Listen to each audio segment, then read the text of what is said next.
Hello guys, स्वागत है आपका सिटीजन जी चैनल पर। और आज से हम स्टार्ट कर रहे हैं Tales from the Crypt TV series.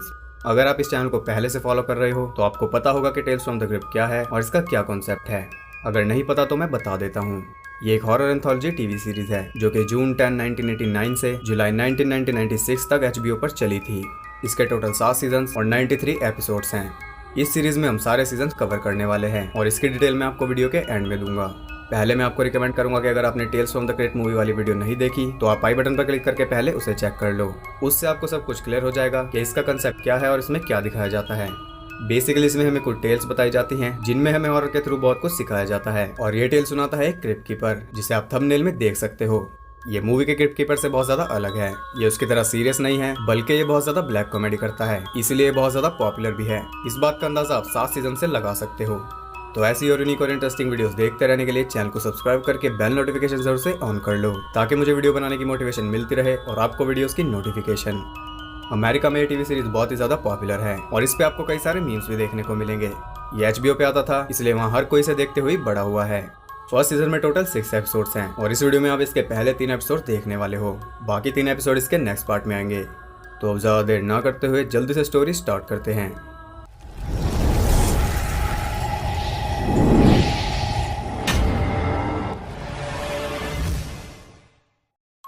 पहली टेल का नाम है the man who was death. ये कहानी है नाइल्स टैलबॉट की, जो कि एक प्रिजन एक्सिक्यूशनर था, यानी कि जल्लाद। वो लोगों को इलेक्ट्रिक चेयर पर बैठाकर एग्जीक्यूट करता था और डेथ पेनल्टी का ये बहुत ही खौफनाक तरीका है। हर एक क्रिमिनल इससे डरता था, चाहे वो कितना भी टफ क्यों ना हो, क्योंकि इसके बारे में रूमर्स थे कि करंट लगने से आंखें बाहर आ जाती हैं और मुंह में से खून आने लगता है। ये सब सुनकर तो कोई भी डर जाएगा, लेकिन नाइल्स का कहना था कि इलेक्ट्रिसिटी की एक अच्छी बात है कि वो क्लीन है, क्योंकि वो बड़ी सफाई से किसी की भी जान ले लेती है। एक दिन नाइल्स चार्ली नाम के आदमी को एग्जीक्यूट करने वाला था और मरने से पहले चार्ली चिल्ला चिल्ला कर कह रहा था कि 1 मिनट रुक जाओ, गवर्नर कॉल करेगा और वो मुझे स्टे देगा। उसे पूरा यकीन था कि गवर्नर उसे बचा लेगा, क्योंकि ऑब्वियसली वो एक बहुत ही बड़ी सजा थी। लेकिन नाइल्स को पता था कि कोई उसे नहीं बचाने वाला, किसी के पास इतना टाइम ही नहीं है। उसका तो ये रोज का काम था और उसे किसी के ऊपर जरा भी दया नहीं आती थी। लोग कहते हैं कि किसी को मारते वक्त उसकी आंखों में नहीं देखना चाहिए, नहीं तो वो पूरी उम्र तुम्हें डराएगा। लेकिन नाइल्स ऐसा आदमी था कि वो सबकी आंखों में देखते हुए उन्हें मारता था। इसका मतलब यह है कि वो खुद को ही डेथ समझता था, और समझे भी क्यों ना, उसने इतने लोगों को जिंदा से मुर्दा बनाया है। उन्हीं लोगों की तरह वो चार्ली को भी एग्जीक्यूट कर देता है, लेकिन उसे बिल्कुल भी अंदाजा नहीं था कि इसकी उसे कितनी बड़ी कीमत चुकानी पड़ेगी। चार्ली के एग्जीक्यूशन से खलबली मच जाती है, क्योंकि गवर्नर उसे सच में स्टे देने वाला था। अब हर कोई डेथ पेनल्टी के खिलाफ हो चुका था। जनता का कहना था कि ये किसी मर्डर से कम नहीं है। अब इस सब का नतीजा ये निकलता है कि वहाँ की गवर्नमेंट डेथ पेनल्टी को खत्म कर देती है, और अगर डेथ पेनल्टी ही नहीं बची तो नाइल्स का क्या काम। वो जॉबलेस हो जाता है और ये खबर मिलता है उसे भी शॉक लगता है, क्योंकि वो 12 साल से ये काम कर रहा था। अब वो क्या करेगा। वो प्रिजन में ही कोई और जॉब मांगता है, लेकिन असल बात ये थी कि जितनी बदनाम डेथ पेनल्टी थी उतना ही बदनाम एक्सिक्यूशनर भी था, इसलिए उसे प्रिजन में काम देने का मतलब ही नहीं बनता। अब डेथ पेनल्टी खत्म होने से लोग बहुत खुश थे, लेकिन इसकी सिर्फ अच्छाइयां ही नहीं थी, इसकी कुछ बुराइयां भी थी।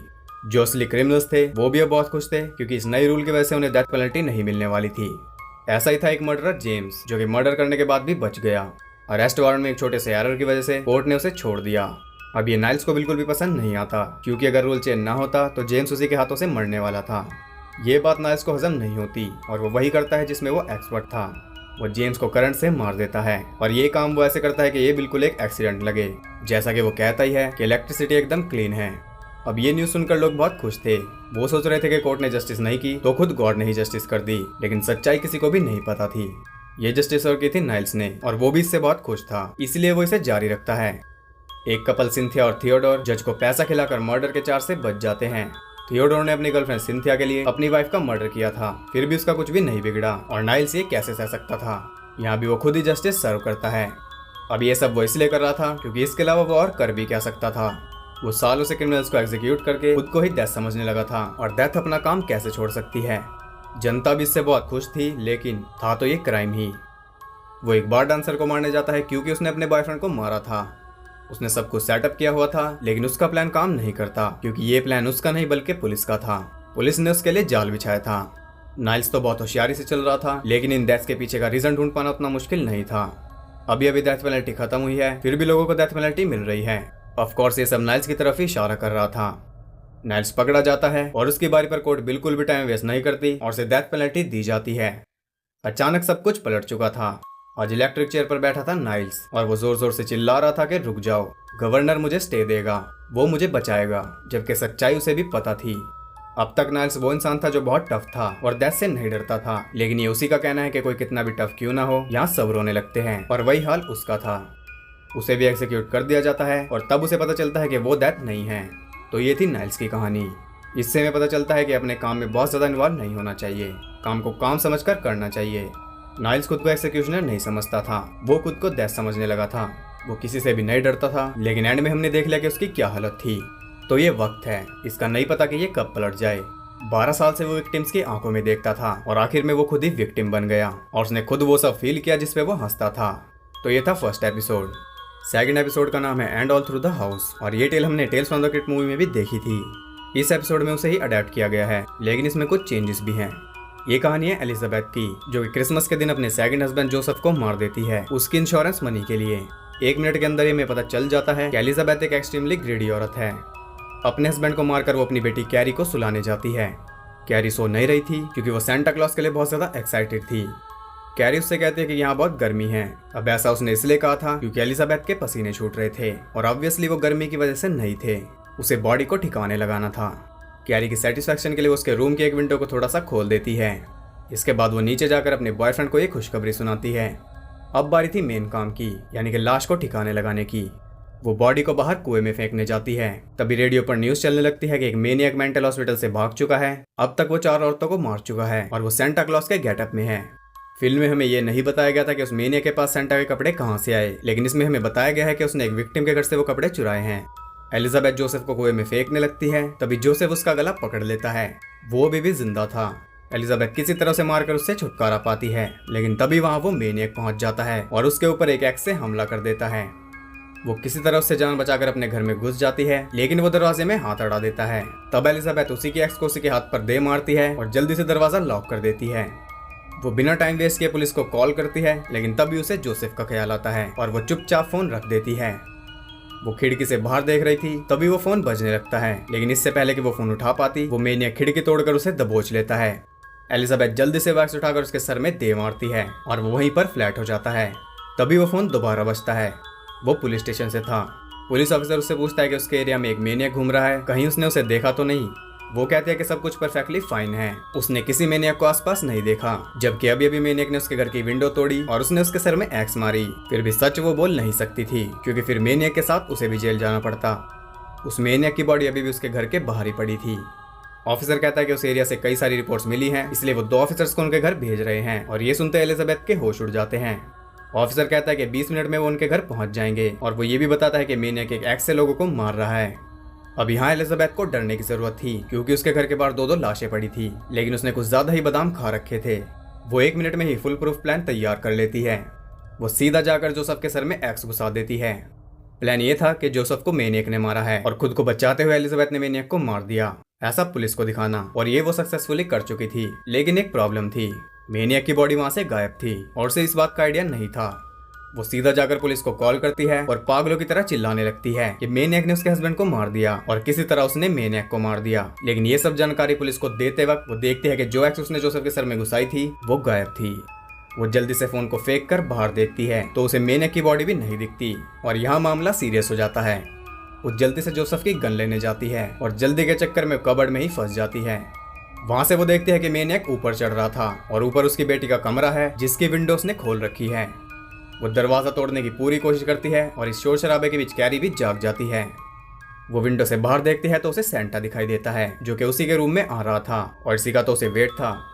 वो पूरी कोशिश करती है उसे ऊपर चढ़ाने की, लेकिन मेनियक का हाथ ऊपर तक नहीं पहुंच पाता। इतने में एलिजाबेथ दरवाजा तोड़कर कैरी के रूम में पहुंच जाती है, लेकिन कैरी वहां थी ही नहीं।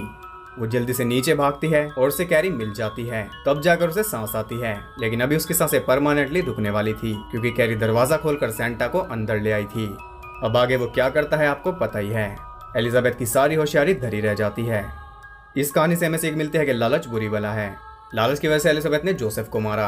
अगर जोसेफ जिंदा होता तो वो किलर से बच जाती। उसके पास कई सारे ऑप्शन होते, लेकिन उसने खुद ही अपने आप को ऑप्शनलेस बना लिया।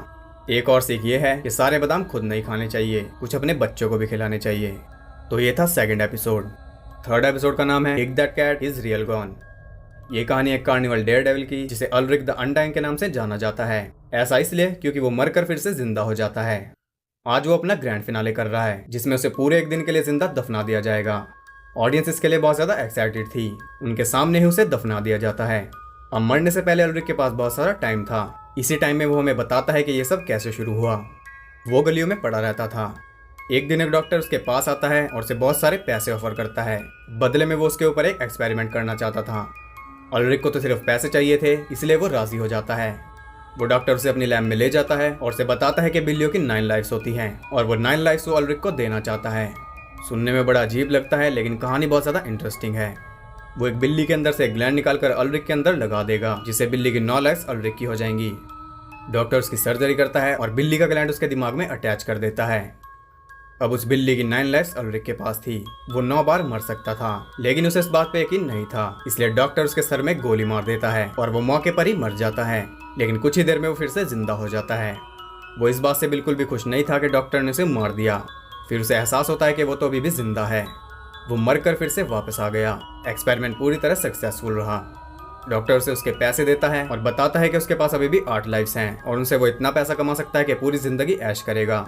अल्रिक को लालच आता है और वो इसके लिए हाँ कर देता है। डॉक्टर सीधा जाता है कार्निवल हेड के पास और उसे कहता है कि उसके पास एक ऐसी आइटम है जो किसी ने पहले कभी नहीं देखी होगी। एक आदमी जो मरकर फिर से जिंदा होगा। ये सुनकर वो हेड भी मान जाता है।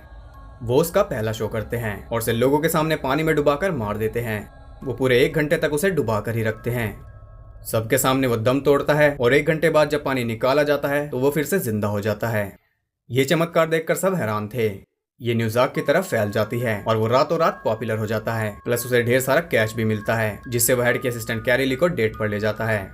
अचानक उसकी लाइफ बहुत ही अच्छा मोड़ ले चुकी थी। उसका अगला शो सोल्ड आउट था और इससे उसका लालच और ज्यादा बढ़ जाता है। अब उसे सारा पैसा खुद चाहिए था। वो डॉक्टर को अपने साथ ड्राइव पर लेकर जाता है और कार को क्रैश कर देता है, जिससे वो दोनों मर जाते हैं। फर्क सिर्फ ये है कि वो दोबारा जिंदा हो जाता है। अल्रिक से बड़ा एहसान फरामोश भला कौन हो सकता है।